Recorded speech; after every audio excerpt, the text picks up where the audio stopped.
Welcome to Papa Junk Shop. Yeah, I finally got back out in the garage. Had them couple projects in the house and all that good stuff, so we got that out of the way. So I got to play a little bit.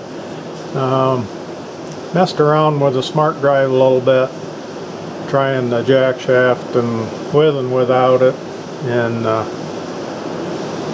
I'm thinking probably without it's going to be the best in the end.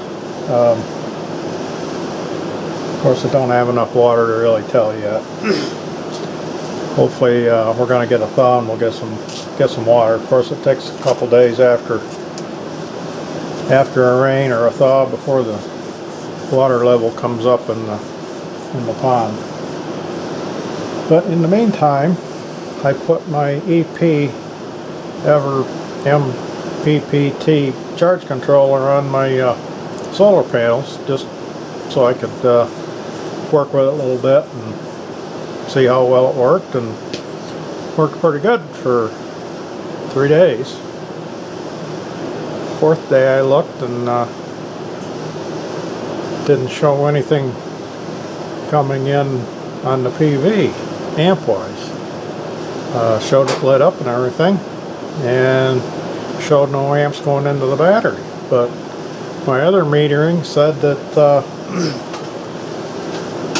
there was I don't know, I think it was around 10 amps or so going in. So I thought, well, I don't know what's going on with that. I read a little bit of the manual. Of course, there isn't a lot in there that tells you much of anything. Messed around with the settings, and no matter what I did, I couldn't get it to read any amperage. So at one point in the book it said something about the night cycle sometimes will reset things or something, so I let it do that. And the next day, of course, it was the same way, so I went in and did a factory reset, and that didn't change anything either. So at this point I got an email into the company saying what they're going to do about it, and well, if I'm doing something wrong, but I don't think I am. I think something happened to the monitoring section of it, so waiting to hear on that. So I thought, well, I'm going to play with some of these PWM controllers. I got this little 30 amp one, and you know, to look at it, doesn't look like it's going to handle 30 amps very well, to me anyways.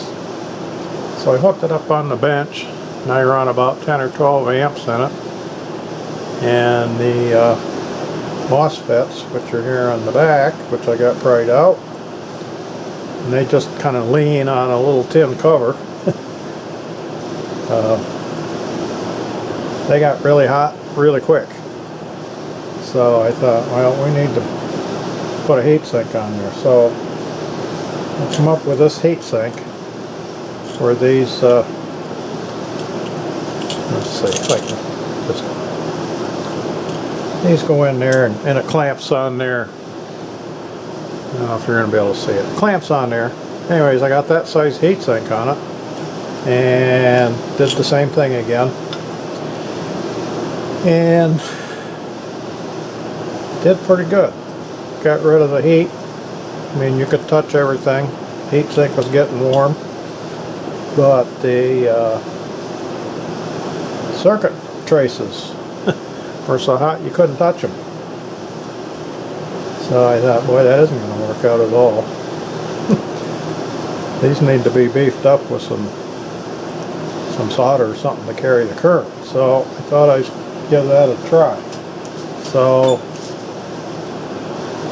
hopefully I won't destroy it getting this off. Well, I have another one, because I have one of these in my camper, and we also have one up to Aaron's observatory. And this was one that I bought for a spare, and I hooked it up when I first got it to confirm that it worked, and it didn't. And they sent me another one. So I thought, I'm going to experiment with this one. trying to get this terminal strip off. So I was able to get it off without destroying anything. And what I did is I took some of the solder wick stuff and sucked up as much of the solder as I could. And then I discovered that if I loosened all the screws, I could wiggle the green part off, and the terminals stayed. So I'm going to attempt to do that with this one. So I'm pretty sure you guys don't want to watch me fiddle diddle around with that. So if I make some progress, I'll show you. Well, I was successful in getting it off.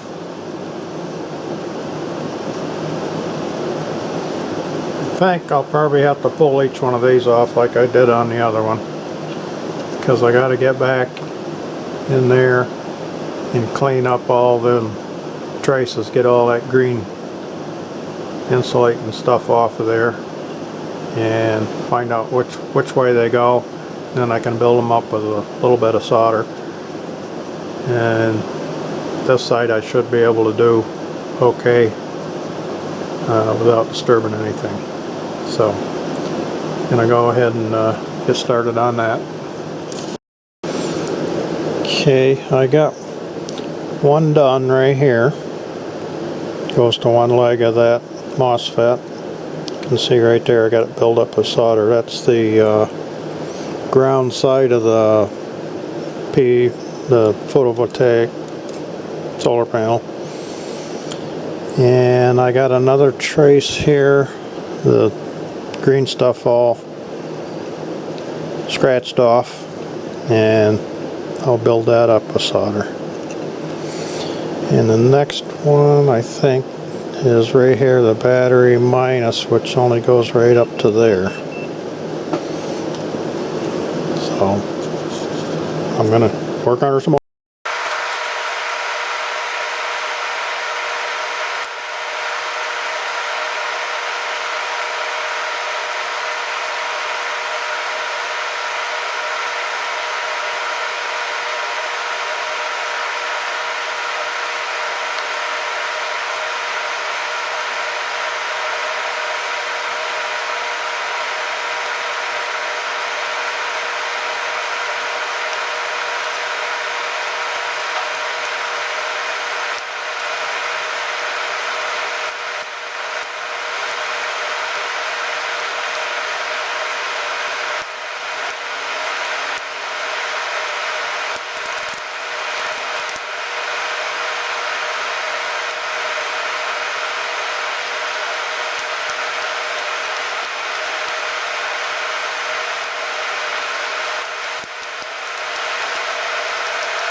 another video screw up.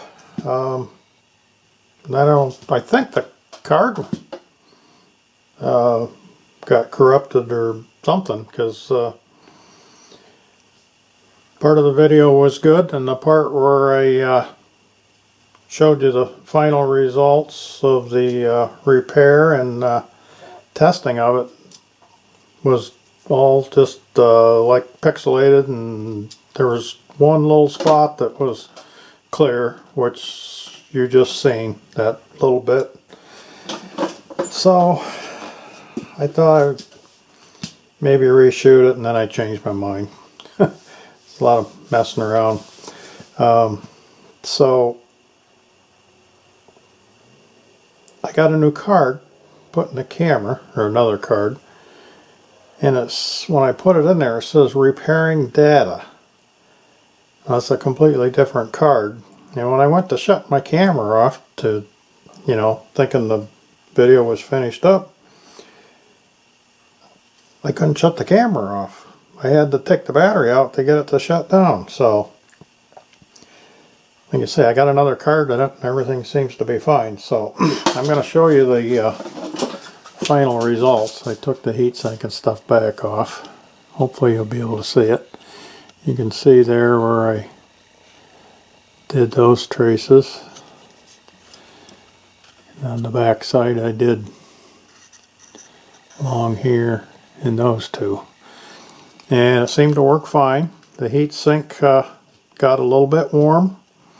I could lay my finger right in there without burning it.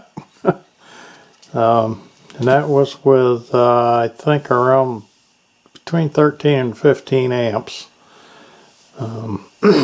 which is about half of what it's actually rated for with no heatsink. And the heatsink was getting warm. I wouldn't say it was hot. It was just, you know, you could feel it was warm to the touch. So I think it's gonna work out okay. Like I said, gonna have to mill a slot in the original case for this to stick through. Put the back, that would be the back, and then put the heatsink on. And then I can just mount the whole thing by way of the heatsink. So hopefully maybe it'll help some of you guys out. If you got one of these and you want to modify it so it'll actually possibly do what it's supposed to do without going up in smoke. Of course, we don't know. Maybe this one will go up in smoke too.